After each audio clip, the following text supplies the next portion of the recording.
The Daughter-in-Law by Diana Diamond. Read by Noma Lana. Chapter 1. She was frightened, maybe even terrified. Jonathan could tell from her expression. Staring eyes focused on empty space, lips pulled into a tight line, the way she rolled her head to crack the joints in her neck. "First jump?" he asked in a soft voice that was just for her and not intended as a public announcement to the others. What?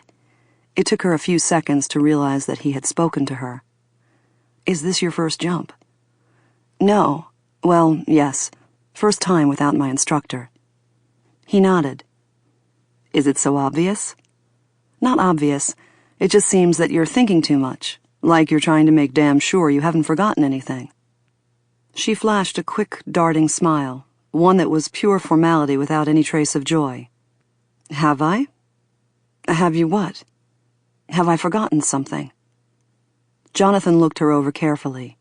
A brand new helmet without even a scratch, the dark plastic face mask pushed back, a blue nylon jacket fitted with elastics at the wrists, waist, and neck, a parachute on her back with the packer's tag hanging from the ripcord, and a smaller emergency chute across her belly, a wrist altimeter, skin-tight black pants tucked into the tops of soft suede boots.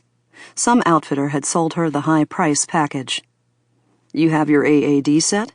She nodded confidently. "Automatic activation at 3,000 feet. "Then you haven't forgotten anything. You're allowed to relax." She smiled again, this time more easily and with a hint of genuine pleasure. Jonathan checked his wrist altimeter. "I'm setting the alarm for 3,500. By then I should see your main chute deploying." "Thanks. That's what my instructor does. Not that he's ever had to remind me. I tend to let the chute go early." He smiled. She laughed at the absurdity of her situation. When you jumped out of an airplane, you generally didn't forget when it was time to pull the chute, unless you knocked yourself unconscious leaving the plane or flying into another jumper. That was what the AAD, automatic activation device, was for. "I'll be okay," she said, "once we get started. It's the standing around that gets to me." He held out his gloved hand. "Jonathan Donner." "Nicole Pierce," she answered. She shook his hand with more strength than he had expected. Her eyes smiled for the first time, shining arcs of blue above high cheeks.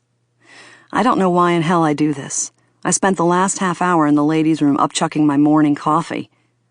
"It gets easier," he assured her, "and the thrill never goes away." "You've been jumping for a while?" she said, putting words to the obvious. "Yeah." Sample complete. Ready to continue?